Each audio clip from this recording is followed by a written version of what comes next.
Base aérea de Guantánamo, Cuba. 12 aviones de combate cubanos, MiG-21, están sentados en la pista, cargados con potentes bombas y esperando la orden de despegue. Tienen órdenes de bombardear la ciudad de Santo Domingo en República Dominicana.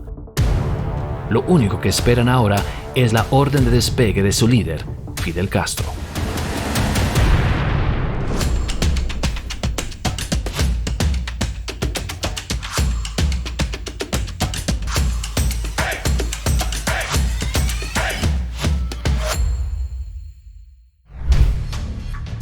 Septiembre de 1977, frente a la costa dominicana. El buque mercantil cubano Jorge Pico es avistado por la guardacosta dominicana. El buque proviene de Angola, donde Cuba está peleando una guerra, y su acercamiento a la costa dominicana es visto como sospechoso, sea por razones de contrabando o espionaje. Es el apogeo de la Guerra Fría, y las tensiones entre el este y el oeste estaban tan calientes como siempre, especialmente en el Caribe. Históricamente, Cuba y República Dominicana siempre habían sido hermanas, compartiendo héroes y luchando juntos hombro a hombro. Por ejemplo, uno de los héroes nacionales de Cuba fue el general Máximo Gómez, quien en realidad era dominicano, luchando por la libertad tanto de República Dominicana como de Cuba. Pero esa amistad se había agriado con la llegada del comunismo, una animosidad que comenzó con el dictador Rafael Trujillo, quien era incondicionalmente anticastrista. Varias veces Trujillo apoyó las incursiones anticastristas y la Guerra Fría solo empeoró las tensiones entre las dos naciones. Aunque ya es el año 1977 y Trujillo lleva muerto 16 años, aún no hay confianza. Entonces, cuando la embarcación cubana es descubierta cerca de aguas dominicanas, la guardacosta dominicana confisca el buque y lo escolta hasta el puerto de Puerto Plata. Resulta que Fidel Castro toma eso como una ofensa personal.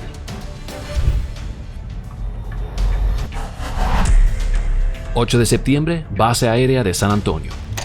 Fidel Castro llega personalmente a la base aérea de San Antonio. Está furioso mientras informa al personal militar sobre su plan de acción. El gobierno dominicano se niega a devolver el barco y su tripulación, y Fidel no tolerará esta ofensa a la nación cubana. Y si ese arrogante Balaguer no está dispuesto a devolver los rehenes y el barco, les mostrarán el poderío de los militares cubanos. Y lo harán justo ante las narices de los estadounidenses. «Me la van a pagar», grita varias veces. «Estos dominicanos me la van a pagar». Fidel habla personalmente con los 12 pilotos y les pregunta si están dispuestos a bombardear a sus hermanos dominicanos. Todos están dispuestos a seguir órdenes, pero Castro siente algunas dudas. Les asegura que esta primera fase solo sería para asustar a los dominicanos. Es de esperar que no se requieran más acciones. A los pilotos se les presenta el plan para forzar la liberación de la nave Jorge Pico, llamado la Operación Pico. 12 MiG saldrán de San Antonio y volarán al aeropuerto de Guantánamo para reabastecerse de combustible. Luego cruzarán el Paso de los Vientos, evitando el espacio aéreo haitiano. Irrumpirán el espacio aéreo dominicano en Puerto Plata, cruzarán por la ciudad a velocidad supersónica y regresarán antes de que alguien pudiera darse cuenta de lo que acababa de pasar. Castro también ordena a todas las bases militares alrededor de la isla a realizar misiones de entrenamiento. Unidades móviles de radar se instalan a lo largo de la costa en caso de que los aviones dominicanos quieran tomar represalias, y las unidades de rescate se ponen a la espera en caso de que los dominicanos derriben a uno de los MiG. Estas operaciones de señuelo deberían distraer a los estadounidenses en el Guantánamo estadounidense de la misión real, la de los 12 MiG.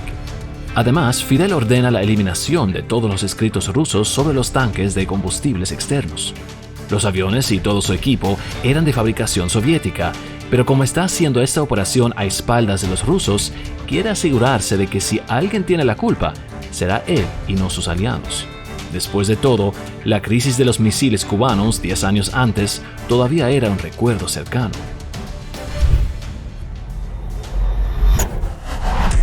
A la mañana siguiente, los 12 aviones de combate despegan de San Antonio y se dirigen hacia el este. Mientras tanto, en toda la isla, otras unidades militares se despliegan en sus operaciones de señuelo. Todo el ejército de la isla está cobrando vida en una operación masiva. Los 12 MiG aterrizan en el aeropuerto de Guantánamo, literalmente debajo de la nariz de la base estadounidense. Se repostan y luego despegan hacia la República Dominicana, evadiendo el espacio aéreo haitiano. Justo frente a la costa de Puerto Plata, los 12 aviones dejan caer sus tanques de combustible auxiliares. Están a la mitad de su suministro de combustible, suficiente para regresar. El escuadrón se separa y cada par se dirige hacia otro objetivo en la ciudad. A alta velocidad, pretenden atacar el puerto, el aeropuerto y otros objetivos. Rompen la barrera del sonido varias veces, el boom supersónico explota ventanas y derriba antenas de televisión. Sin duda la población se está dando cuenta de este grupo de aviones sobrevolando la ciudad, infundiendo temor en muchos. Esa es la idea, solo quieren asustar e intimidar. Sin duda lo están logrando. Aunque la operación solo dura unos minutos, el pueblo entero se da cuenta de lo que está pasando. Con su misión de espanto cumplido, los MiG regresan a Cuba, aterrizando en Guantánamo. El líder de la misión, el coronel Rafael del Pino, es citado a La Habana para reportar personalmente a Castro. Mientras Pino habla con Castro y su hermano, se da cuenta de que los líderes están estudiando las transcripciones de las conversaciones telefónicas dominicanas. Parece que Cuba tiene el teléfono del presidente dominicano vigilado. Pero lo que leen en las transcripciones no alegra a Castro. Le había dado a Balaguer un ultimátum de 24 horas. Devuelve el barco o lanzarán verdaderos ataques. Si bien hay señales de voluntad de una solución diplomática, ni el barco ni su tripulación son liberados. Pino recibe la orden de regresar a la base de Guantánamo para prepararse para la segunda fase de la operación, la llamada Hora H.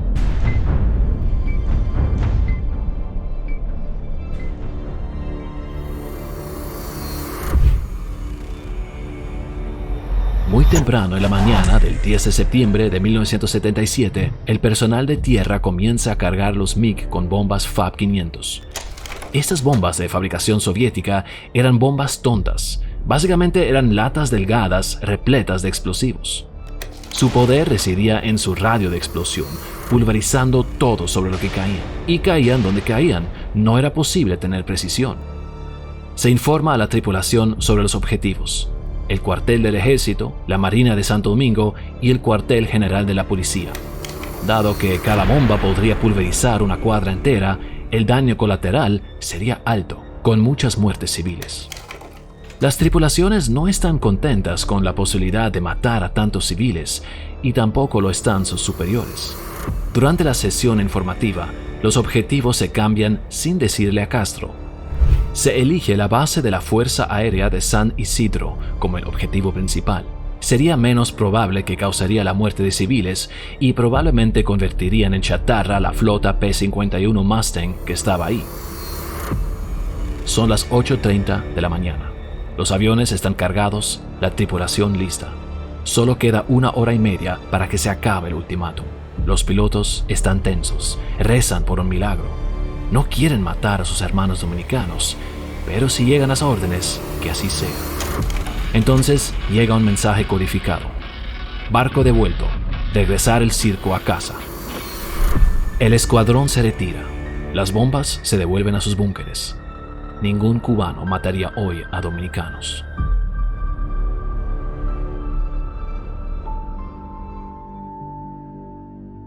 Si bien la República Dominicana no vio más acción de la Guerra Fría más allá de este incidente, sí lo hicieron los mismos 12 pilotos cubanos. Cuba se involucró en guerras procomunistas en Etiopía y Angola. Varios de los 12 pilotos originales fueron enviados ahí, y algunos murieron ahí. También algunos de los 12 MiG siguen en operación en la actualidad, a pesar de tener más de 50 años en operación.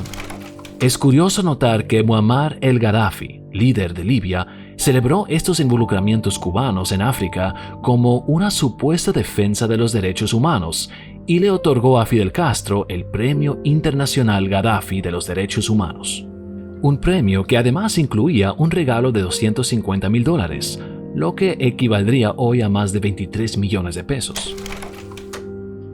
En 1998, unos 20 años después del incidente, Castro y Balaguer se reunieron por última vez en Santo Domingo como amigos. El evento resaltó las diversas opiniones de los dominicanos sobre el régimen castrista, creando protestas en pro, así como en contra, ambos lados siendo muy apasionados sobre el tema. Fidel también se reunió con su viejo amigo Juan Bosch en esa ocasión y visitó Baní, la ciudad natal del héroe nacional de Cuba, el general Máximo Gómez. Fidel Castro donó los $250,000 que había recibido de Gaddafi para la construcción del Politécnico Máximo Gómez en Baní. El coronel Rafael del Pino, quien planeó y voló personalmente en la misión, desertó a los Estados Unidos en 1987. La mayor parte de lo que sabemos sobre este evento proviene de sus memorias, ya que el incidente fue ignorado por el gobierno dominicano y solo los puertoplateños que vieron los aviones lo recordaron. No fue hasta el 1990 que Balaguer públicamente habló del incidente, confirmando los rumores. La revelación dejó atónitos a muchos.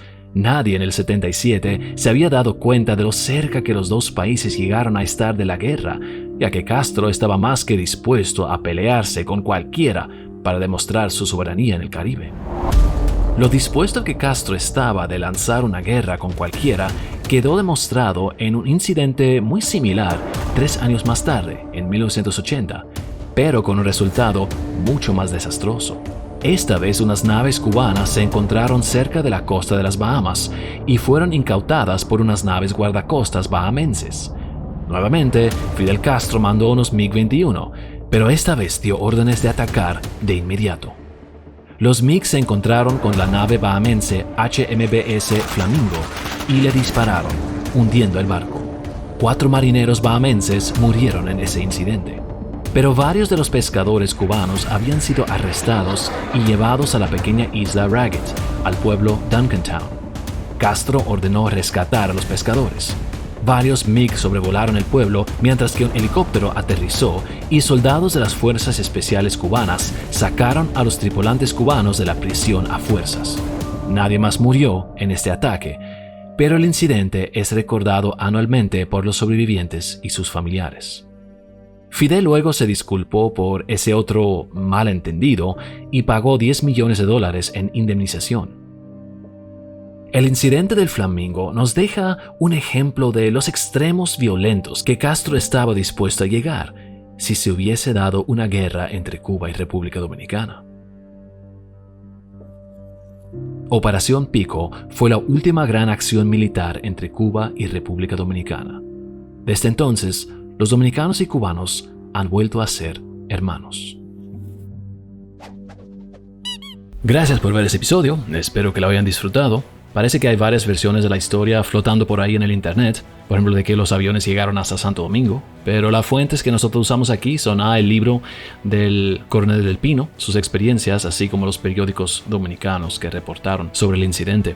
No está claro el nombre del barco, ni si era un barco pescador o un buque de transporte, cada historia cuenta una versión diferente, o si hasta eran varios, pero esperamos que aquí contamos la versión más probable en base de la información que está disponible. En general también se piensa de que no solamente se evitó una guerra entre República Dominicana y Cuba, sino posiblemente una guerra que hubiera podido causar una tercera guerra mundial, así que eso hubiera podido empeorarse a un incidente internacional.